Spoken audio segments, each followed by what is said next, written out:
Welcome to the So You Want to Start a Business podcast. Welcome, welcome. I am your host, Ingrid Thompson. This is a podcast for and about entrepreneurs and business leaders who think big, who take intentional action to create business success, financial independence, and who make a difference in the world. We're here to provide a helpful, lively, and thought-provoking conversation based on the feedback from you. It is all of this and more. I know you are keen to build a business, to have impact in the world, and live a life you love, generating healthy cash flow, sustained profits, and paying yourself an income. Listen in because So You Want to Start a Business podcast has been made just for you. I'm your host, Ingrid Thompson, and I have been running my own business, Healthy Numbers, for almost 20 years. And during this time, I have worked with literally hundreds of people to help build and grow successful and thriving businesses. In this podcast, we hear from inspiring entrepreneurs and business owners who tell their startup stories, and they tell their business stories, and they tell it like it is, the ups and the downs. Each episode is your opportunity to pick up tactics to try in your business. And today is a wonderful conversation with Tracey Bissett. Here's Tracy answering the question, what did you want from your business from day one?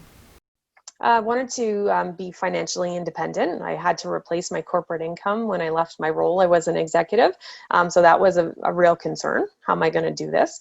Because I wasn't starting a charitable organization. Really wanted to maintain my lifestyle while helping people, as well as to have a little bit of more time, freedom, and flexibility to do things kind of on my schedule. So no mistake, I certainly work really hard and I work a lot of hours still, but I can go on Friday afternoons as I choose to, and I volunteer with my dog Rosie, and we do therapy dog visits. And when you work for yourself, you can do things like that, that you can't really say to your boss in your corporate environment, hey, I'm going to take off Friday afternoons because I already worked enough this week, so I'll see you later. to have the money, do things on my terms, and make an impact in the world a little bit bigger. Tracy and I then had a chat about the commitment it takes and the dedication in business compared to when we work in a corporate role. And here's what she had to say about her commitment and how it's different when you're in your own business. No, and I used to work 60 to 80 hours a week in the office in my corporate job, and I didn't think it was possible to work more, but it is. And it's sometimes it feels hard, but sometimes it's because you're really excited and you're getting something going. And when you're excited about the clients that you work with, it's for you, so it feels different. Tracy teaches people about money and about finances and about how to do it all better. Does that sound familiar? It is always so wonderful to meet a fellow financial educator, and I know I say this about all my guests, and it is so true again in this interview. There is so much in this interview that I know you are truly going to find helpful. I particularly wanted to meet Tracy when she reached out to be on the podcast and to bring her story and her wisdom to everyone, because what she is doing in the world is truly changing the lives of the people she works with. Her approach to money and financial information is deeply, deeply steeped in her experience and the years of working with, as she says, such a wide variety of different businesses. As always, there's no advertising on this podcast apart from me and my book and my guest, Tracy, who has her own podcast called Young Money with Tracey Bissett, and you can find Tracy at bissettfinancialfitness.com. This episode is brought to you by my book, the same name as the podcast, So You Want to Start a Business. If you'd like a complimentary copy, head to healthynumbers.com.au and you only have to pay for the postage. Or if you're a Kindle person, head to Amazon. And look, enough from me right now. Let's listen to what Tracy has to say about leaving behind the corporate world and starting and running her own business and so much more. Are you ready? Let's go. Hello, and here we are today with Tracey Bissett. Hello, Tracy, and welcome, welcome, welcome. Thank you so much, Ingrid. It's my privilege to be with you today. Oh, I'm so excited about this conversation. So, Tracy, tell us, where in the world are you right now? I am in my home office in Toronto, Ontario, in Canada. So Toronto. quite far away from you. Yeah, I think we're about as far apart as we could possibly be, aren't we? Yeah. And Absolutely. the other end of the time scale and the seasons and everything. So, okay, so I just want to hear all about this business journey of yours and what you do and how you got here. So tell us firstly, what business are you in? What is your business? Absolutely. So Bissett Financial Fitness, I'm the chief financial fitness trainer in it. And it's really my mandate and my mission to provide financial education and coaching to not only young adults, which I look to as 18 to 30-ish, but also to entrepreneurs. And so sometimes those two groups intersect, sometimes they don't. But really, I love to take the mystery out of money and allow both of these groups to thrive in whatever their goals are for their lives.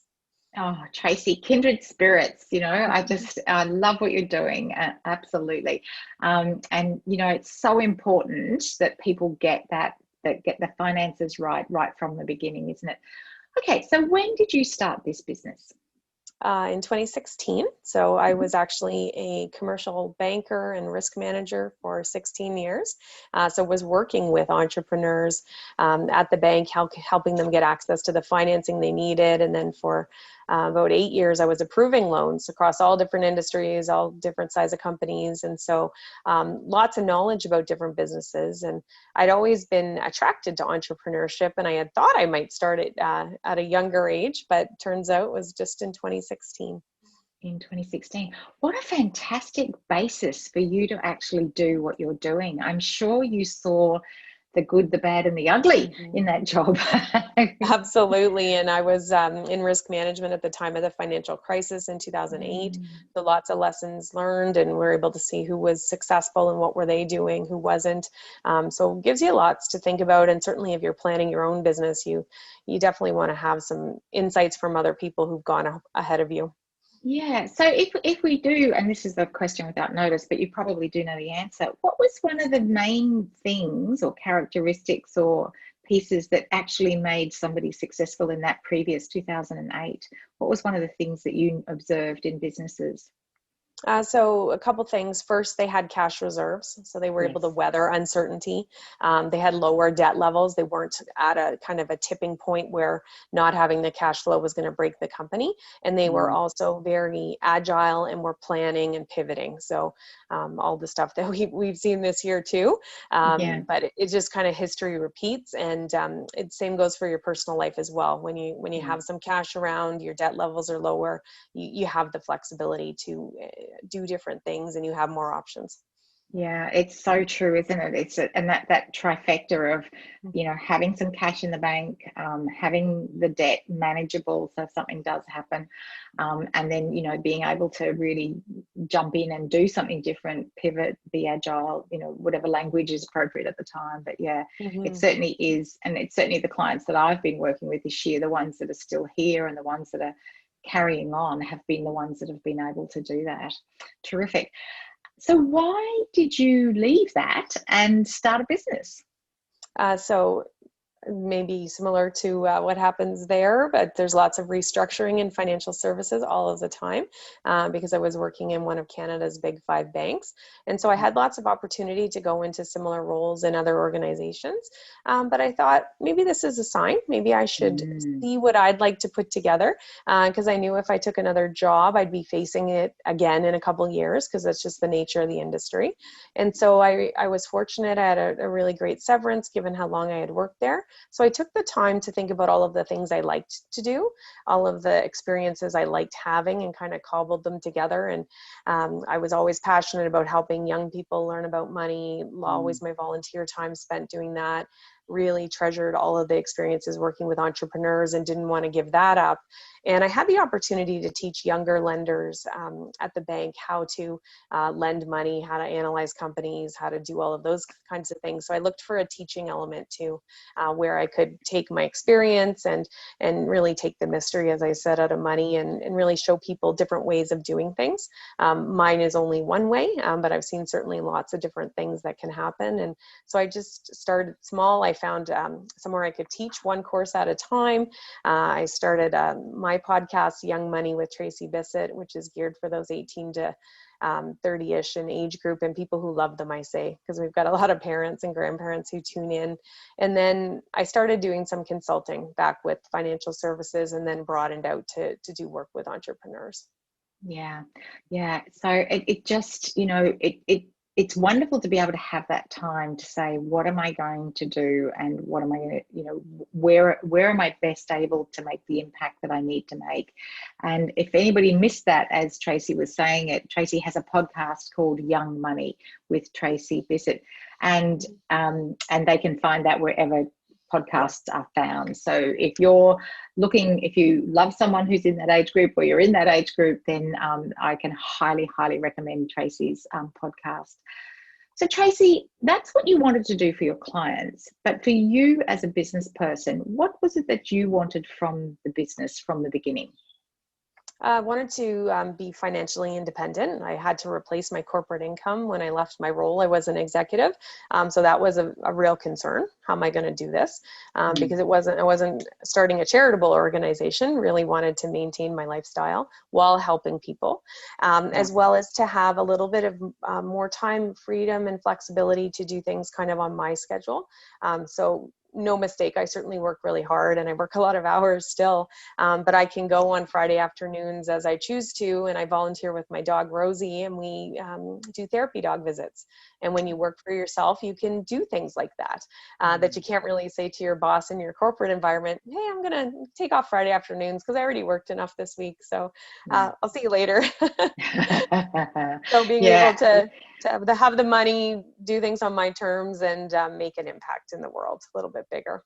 Yeah, and even though the world is changing and the work world is changing, there's still people schedule meetings for Friday afternoon, so there's no chance you and Rosie are going anywhere. So it's so important that we can have that flexibility. And let's be clear, anyone listening, you'll work as hard, if not harder, in your own business than you ever work in a corporate role, unless you don't. I don't know. I don't know anybody who's not working harder in their own business than they were in their corporate jobs or their other jobs. I don't know. Have you found anyone, Tracy? No, and I used to work 60 to 80 hours a week in the office in my corporate job, and I didn't think it was possible to work more, but it is. And it's sometimes it feels hard, but sometimes it's because you're really excited and you're getting something going. And when you're excited about the clients that you work with, it's for you, so it feels different. It absolutely does. I know I can get on a roll with something, and the time just passes and you think, man, where did the afternoon go? And it's gone in doing something really worthwhile and wonderful. Okay, so Tracy, when did the business feel real? Because you've got this practical background. You sound like a really practical sort of person. So you wanted to replace that income, you wanted to help people and maintain your lifestyle. But what was the moment when you thought, this is a real business right now? What was that moment for you? Yeah, I would say it was in 2017. I had secured a couple different places to start teaching. So I was teaching at a college and a university. I had secured a spot in a consulting roster for the Business Development Bank of Canada, which is the bank for entrepreneurs in Canada. And so I was delivering mandates for them and working with my target audience, and then picked up a few more contracts, and then there was steady revenue coming in every month. And that's when I knew I've found it. Maybe I haven't completely landed on the solutions I want to deliver, but I found where I can make a difference and where it's going to be viable. Yeah, and it was giving you that regular income, because that's the moment, isn't it? Okay, so you've been working with this particular group of people over the years in the bank. You've been working in risk, you've been working in loans with entrepreneurs. How did you know that this particular younger group of people, was that what you wanted right from the beginning? I mean, it sounds like it because of what you were teaching, but how did you know that that was going to be a really viable customer group for you? I spent a lot of time digging into it because in Canada, we don't do a good job of teaching young people in school about financial education or literacy. So I knew it was already a problem. I had seen it during my volunteer efforts, but I had to find the sweet spot where somebody would start to pay for that kind of education. Everybody wants it for free. So it was really challenging to get into the elementary or the high school situation, but there seemed to be more of an opportunity to monetize it at kind of the post-secondary and beyond age group. So that's where I landed. it started from a place of passion, though. My podcast was purely out of passion, and I was making plenty of money on the other stuff. So was self-funding for a long time, just to get that message out there, to build up the following, and viewed it as marketing efforts. So it's been really fun. And when I started, I had no idea how much fun it was going to be being a podcaster. And I know. really glad I did it. Yeah. I have to say my podcast is purely a passion podcast as well. I don't advertise. I mean, as you get to shamelessly promote yourself on the podcast, I get to talk about my book, which is called So You Want to Start a Business, and it's got, chapters about the finances. It's got chapters about getting yourself ready as an entrepreneur. But so shamelessly, Tracy, tell us, if someone's thinking right now they need to find you, so they can find you on this podcast, Young Money with Tracey Bissett. Where else are you, and what's handles and lookups, and tell us all that right now, please. All right. So website is bissettfinancialfitness.com. Bissett has 2 S's, 2 T's. LinkedIn is probably the best place if you want to share some comments or some questions with me. You can find me there. And on Facebook, Instagram, and Twitter. So on Twitter and Instagram, it's Bissett FinFit.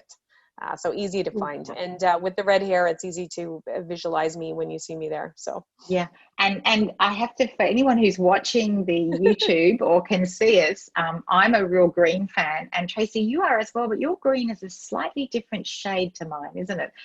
Yeah, a little bit, but I'm a huge fan of green, always have been, and having red hair, it does go well with the red hair. It sure does. So head off to wherever that is and find Tracy. All of that is in the show notes.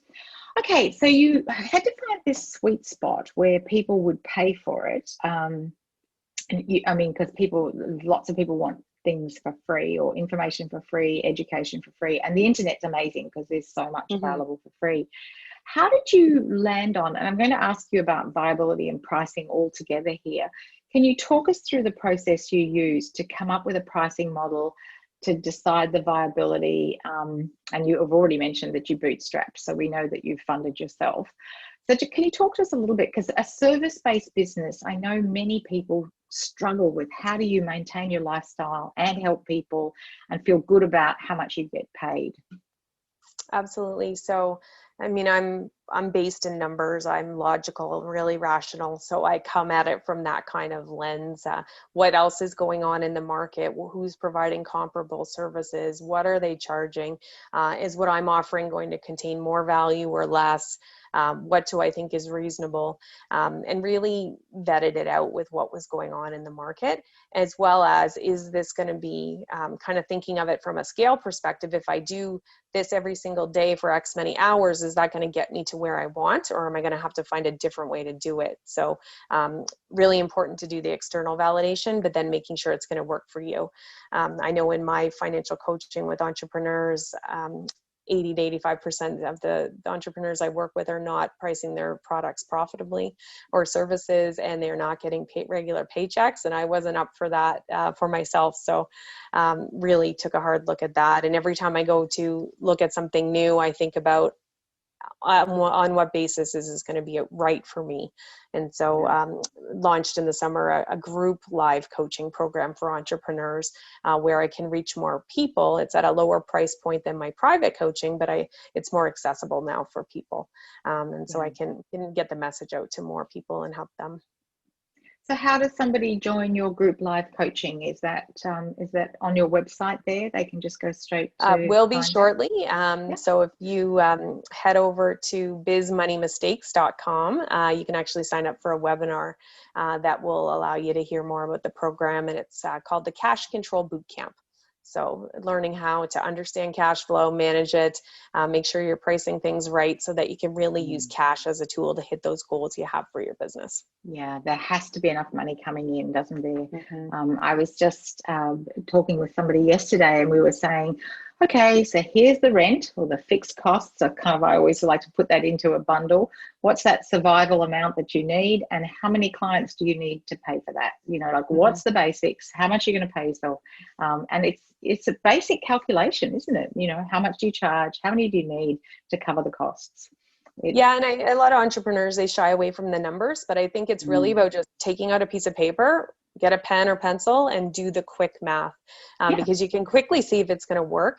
But so many entrepreneurs kind of delegate that to an accountant or bookkeeper, or they just think because they're busy, it's going to work itself out. So no need to dig into it, but spending a couple minutes doing that quick math really shows you, and especially on service-based entrepreneurs, you've got to price your time right, because at some point you should be growing and you'll have to pay someone else, and they're not going to wait for 1 month later or 2 months later. They're not. And you only need a piece of paper this big, really, don't you? And a calculator, and your phone has a calculator in it. It's actually so, I know you and I can say it like that, but for people who are intimidated by numbers, what do you say to them? I know this is another question without notice, but what do you say to people? Because I know I have this discussion on a regular basis with people who just feel so intimidated that they just shy away from it. What do you say, Tracy? Well, I really like to start from the positive and build on whatever strength that they have in the foundation. So if somebody's been in business for more than 3 months, so you've been in business 3, 4, 6 months, 1 year, 2 year, I will tell them that, you're probably not appreciating that you do know how to understand cash flow. You're managing cash flow. You might not understand it perfectly. You might not talk about it the way that I do. You might not even do it very well, but you're doing it, because I can tell you from my time at the bank that somebody's going to go out of business in as quick as 90 days if they don't know how to manage cash flow. So I always start with, let's talk about what you're doing right, and then let's see how we can make some refinements and do it even better. Yeah, that is, and springing from what people are doing well. I think McClellan's work back in the day talked about, building on what you have, and that rising tide lifts all, all of that kind of building on what's positive is so much better than looking to where the defects are. And I guess part of, some people's natural programming is to look for the defect and to think that's where something's missing, rather than, focusing on the positive. Absolutely. I mean, the majority of the population has a scarcity mindset, so there's never going to be enough. It's never going to work out. So if you can have those moments where you're thinking of, okay, I can get this, and just take a little bit of that mystery out of it. I view the term financial literacy to be completely negative. You're illiterate, like you're already starting off from that defect. So if we talk about your financial fitness, it's where are you today and how can you get more fit? So it doesn't matter where you're starting. I'll have a think about that, because I do use that term, financial literacy. I do, because because it says if you haven't got that, then you're coming from us. Yeah, thanks very much. I'll have to have a look at my language as well. I love that. So new customers. So clearly coming on other people's podcasts is one of the ways you get your message out, but it's more than that. Today, there's probably lots of people doing similar things to what you're doing around the world. How do you find new customers, and how do you stand out? I've been fortunate up to this point. My network has been really strong because of the connections that I have from my corporate experience. They've been very instrumental in introducing me to different groups and different clients. My affiliation with the Bank for Entrepreneurs in Canada has been wonderful, because they're a steady flow of leads for me. I'm going to start dabbling in some ads on social media. So that's going to be new territory to kind of branch out a little bit further. And there'll be some trial and error because it's all new to me. And so I'll be working with people who know better than I do, but keeping a close eye on those metrics as they're going. So it's a combination of all kinds of things. But I found that certainly having the podcast and having longevity in it, because I'm up to about episodes 160 plus. Showing up consistently allows people to see that you're serious about something, and then all of a sudden, or it feels like all of a sudden, but it's after years, people start saying, okay, maybe we'll get her to come speak at our event. Maybe she could do this. And so it's about showing up consistently and not looking for that really immediate payday from what you're doing. You got to put in the time. Yeah, so I couldn't agree more, and that's what makes it look like the overnight success, isn't it? So one of the things that's so important about what you said there for the listeners is that you used your existing networks, you used your existing connections, the affiliation with the particular bank that does what you do. So the message in that is that if you're looking to grow a business, that is the best place to start. For most people who are building a business, is to actually go back and look at who do you know, who is in your network already, and how do you then tap into that, not in a smarmy way, but in a helpful way. Exactly. Because you can spend a lot of time in it. Yeah. not being shy. Yeah. Yeah, so certainly lots of colleagues that I would have had at the bank, they're like, wow, look what you're doing. Wow, we didn't know all those dimensions of your personality, which is what can happen when you're working in a corporate environment. And so when you do take the time to reconnect with people, they know people, they have situations that are in their lives that they can maybe support you with. And generally I find that people are very supportive of people who are running their own thing, and everybody does tend to want to help. So it's just that you've got to get in the habit of asking or putting yourself in situations where people want to offer. Yes. So Tracy, do you set aside time every week to do that? Like in terms of how that looks for you in your schedule, do you have a time that you do that, or is that I just don't is it a bit ad hoc? I'm ad hoc. I'm on my phone a lot on social media. So if I see someone that's doing something interesting, I just send them a note.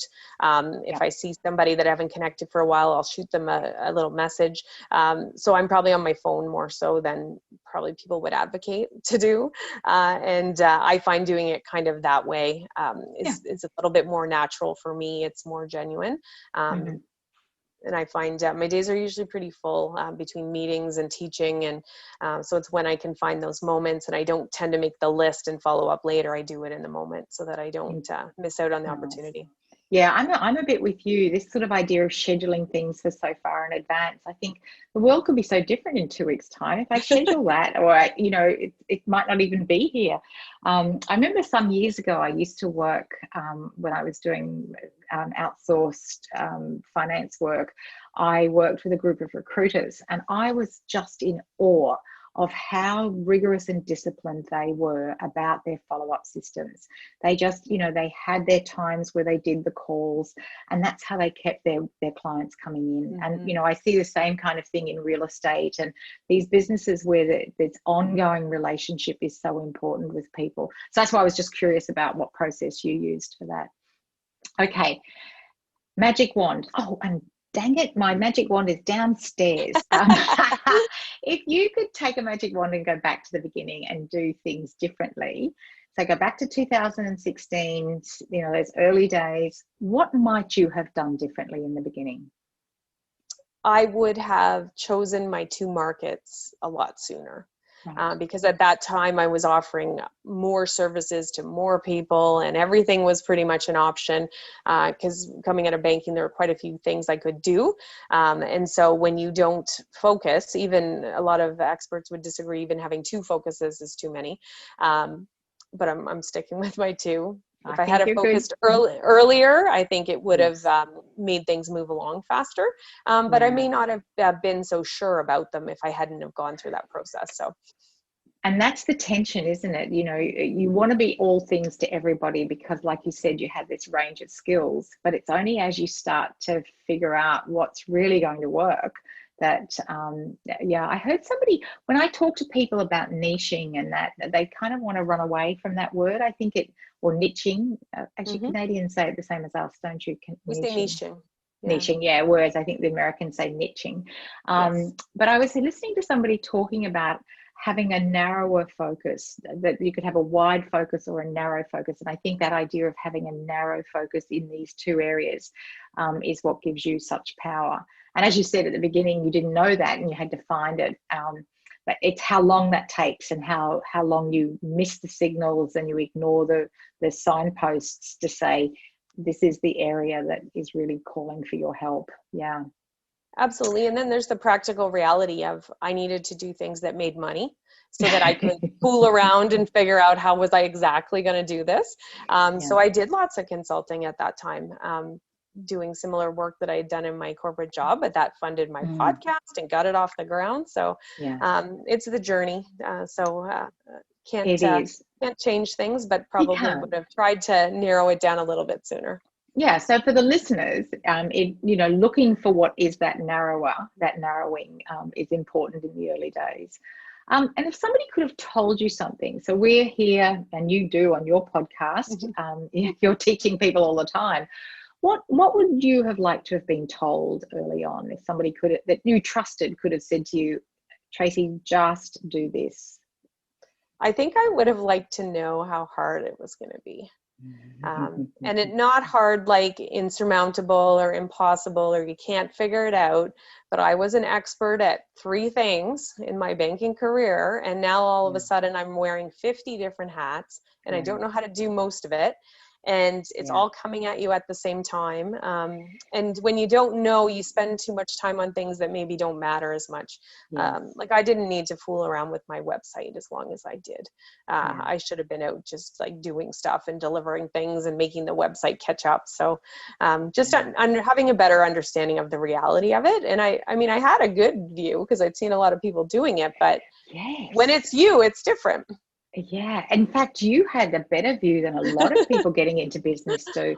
You know, it's so interesting you say that, because about the 3 things you were good at and then the 50 hats you're wearing now. And I think that's one of the things that I observe with a lot of the people I work with. And I work predominantly with women who've started a business, and they get this shock because it's so much harder than they think it's going to be. And that knocks their self-esteem around, and it makes them feel like, especially if they've been very successful in a corporate career, and maybe they took that package, or they made the choice to leave, or they've had children and now they're making another choice. So, you know, rather than that sort of big whammy that they get of being suddenly fired or made redundant, but you know, because that can be really debilitating. But it's this idea of you get started and you've got the excitement and you think it's going to be like this because the social media people tell you you're going to have $20,000 months, and it's just so glamorous, and you're just going to work a few hours a day and it's just going to be wonderful. And it's not. It's hard, but it's good hard, because, you know, that's how you got to where you are in your career. You did good hard. And I think that then takes a bit to kind of pick themselves up and keep going. I don't know. Have you noticed that? Do you think that's something? Absolutely. I mean, I've seen a lot of business owners kind of falter who came out of corporate roles like me, because I did go to outplacement. We had some training on entrepreneurship. And if you're used to having an assistant who does all those little freaky things for you, you're in a world of hurt now, because those are the things that take so much time and you don't realize, and they just tire and drain your energy. So you don't necessarily have the energy to go and tackle the more fun, creative things that you're going to do in your business. And you've just got to get them all done at the beginning, because there's you. And for a while, there is just you until you make some money and you can add on to your team. Exactly. And eventually that's important, because you cannot do it all forever. Like that just doesn't work. Yeah. Thank you so much.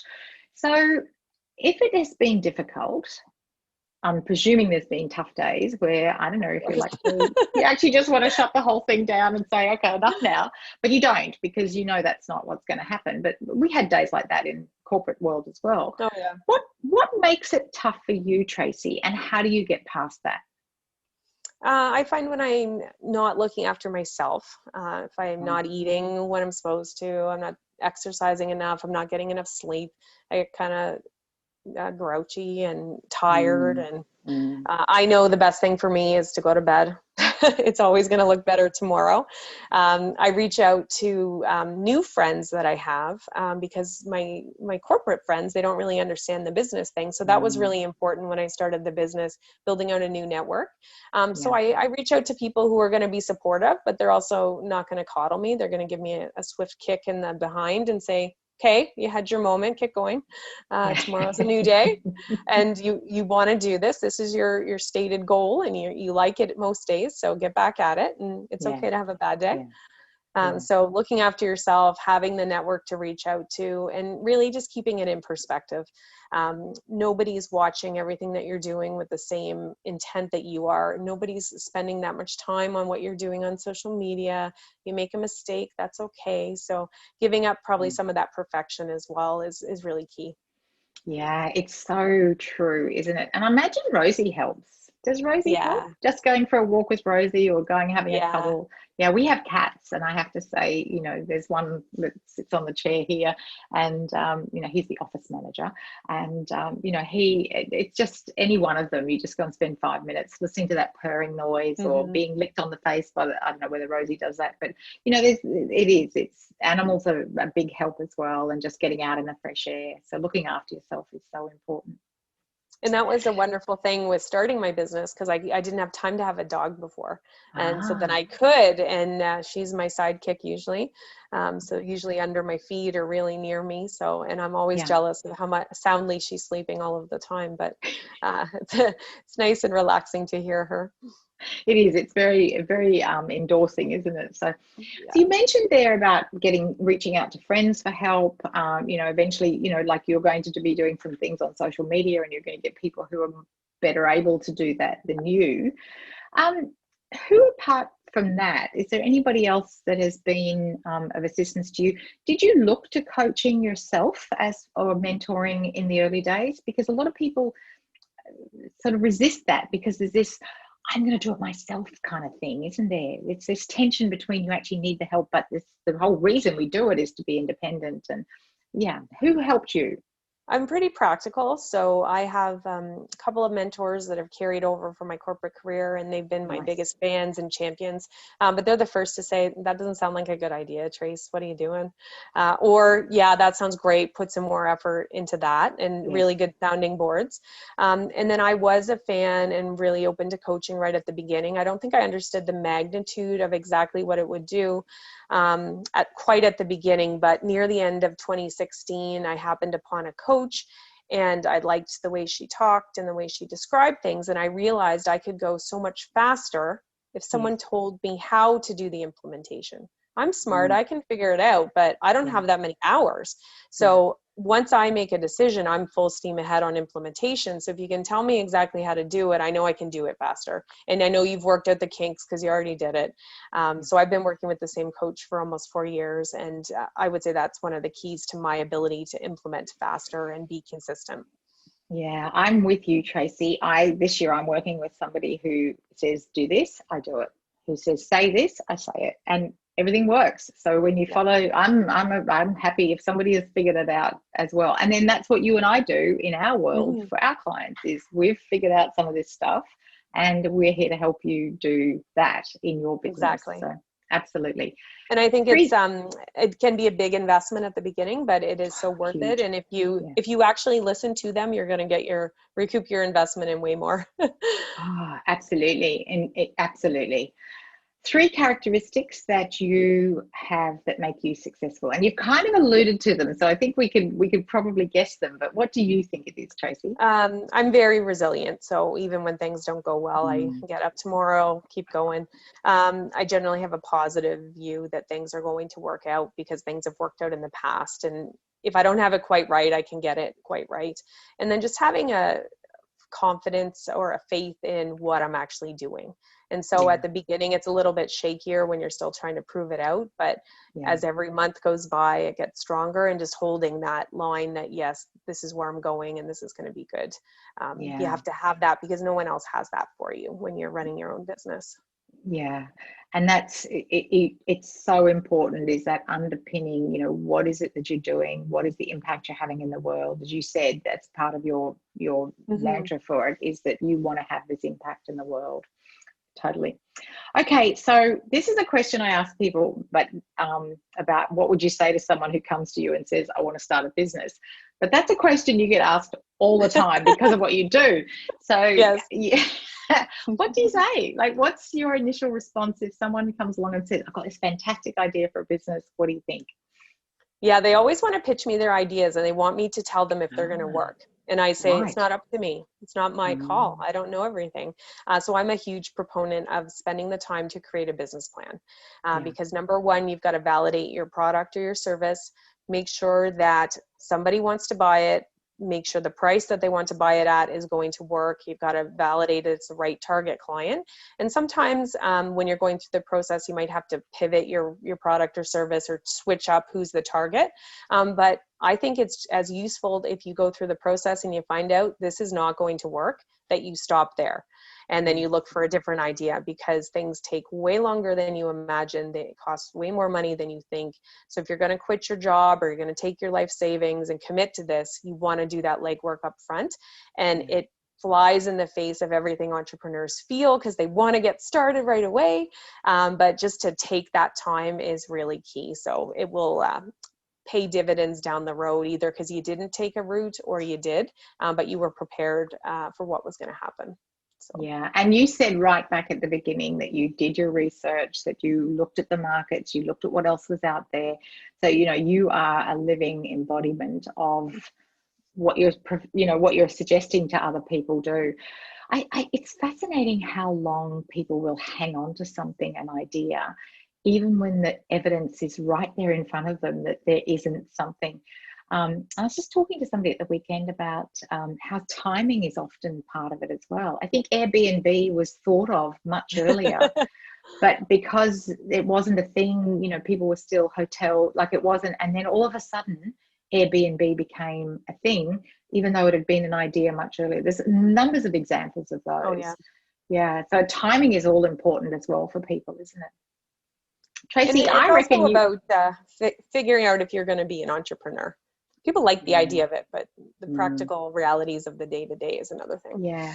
And one of the things that I think I really love about this time in space that we're in is that people are starting to talk more about the fact that it is not cushy, that it is the hard yards. And when I say hard, it's good hard. You feel, when you've run a race and you feel good, when you've achieved something, whatever it is, even growing a plant, whatever it is that you've done, that you've achieved, it's the effort that goes in. And I think I feel, maybe it's just me, but I feel that people are talking more about it's worthwhile work. Yes.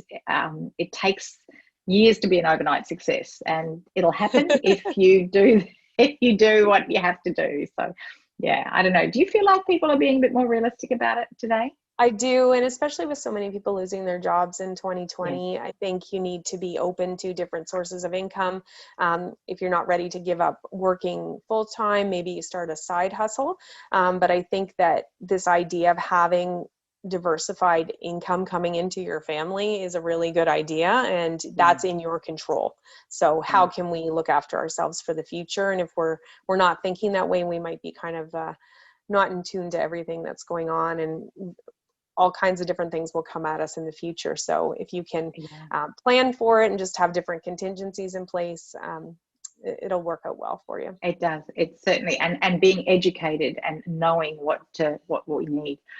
Tracy, we could talk for ages, I think, but let's wrap it up here. But is there any last thing that we need is there anything else you'd like to add, or anything else that I haven't asked or that you haven't had the chance to say before we finish off here?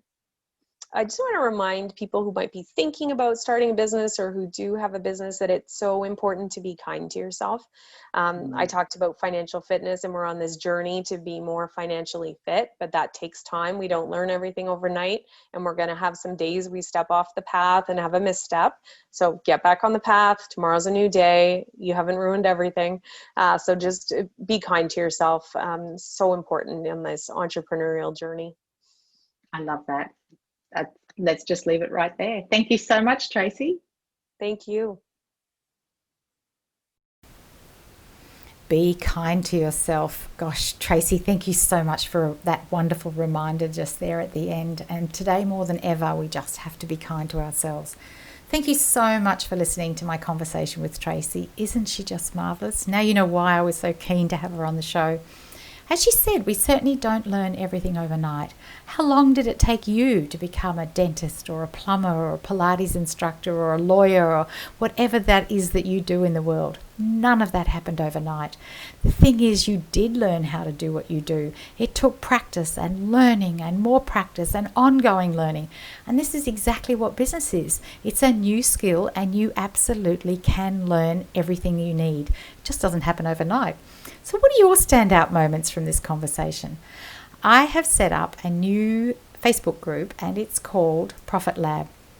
Healthy Numbers Profit Lab, and it's the community for business owners and entrepreneurs who want to build and grow a profitable business. Head over to Facebook and look for the group. There's a couple of questions to answer, and then once you're in the group, you'll find it's a growing community of business owners. I go live every Monday at 12 noon Sydney time and talk about the things that will help you in business: mindset, money, cash flow, profit, paying yourself, and much more. I am known for being able to take the complexities of business and make them simple to understand, especially when it comes to money and finances. All those complicated things. I'm all about making it easy for you to understand. That is my guarantee to you, my wonderful listeners. Make it easy to always know about the next episode by subscribing to the podcast. And if you know a young person who's seriously thinking about getting into business and you think Tracy is exactly the person to help them, please share this podcast with them. What did Tracy and I say today that inspires you to take action? As always, we say ideas without action, that's just what they are. They're ideas. And it's fabulous to have ideas. The question is, what actions are you inspired to take today? Until the next time, thank you so much for listening.